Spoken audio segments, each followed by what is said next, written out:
Барыгызга да сәлам, мин Илзирә.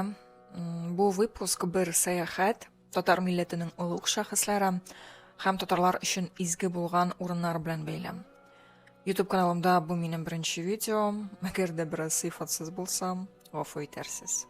Әлеге сәяхәтне мин Казан Кирмәненнән башладым. Монда мин еш булгалыйм, әмма бүгенге монда килү үзенчәлекле иде, чөнки мин Казан татар ханнары мавзолее янына килдем.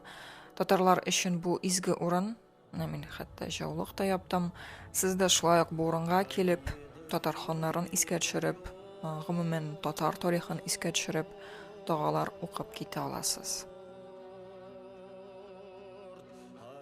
Исәннәрнең кадерен, үлгәннәрнең каберен белдиләр.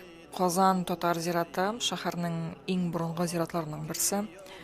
Биредә Габдулла Тукай, Шаһабетдин Мәрҗани, Каюм Насыйри, Туфан Миңнуллин, Хания Фәрхи, Хәсән Туфан һәм башка күренекле татар шәхесләренең каберләре урнашкан.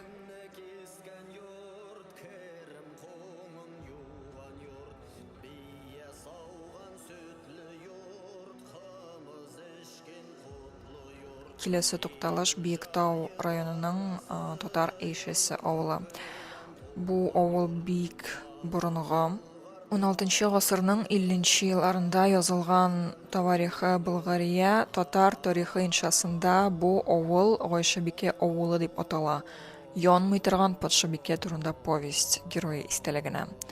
Кулъязмада Болгар патшасы Абдулла кызының Болгар җирләрен яулаганнан соң туган якларына әйләнеп кайтуы, аның бер туган Алтынбәк һәм Алимбәк Казансуда яңа шәһәр төзү турында белүе, алар янына китүе һәм Гайшабикәнең полководец Мулла Хаҗига кияүгә чыгу турында сөйли. Аның истәлегенә исемләнгән Гайшабикә авылы янында кабере була. Шушы авыл хәзерге татар Әйшәсе тирәсендә урнашкан бу кабер Мулла Хаҗи кабере кебек үк якын тирәдәге татар халкының гыйбадәт кылу объекты булып санала. Бу урын бик популяр. Монда кешеләр бик күп иде, чөнки бу якларда изге чишмәләр бар һәм кешеләр монда хәтта менә чиратлашып торалар иде.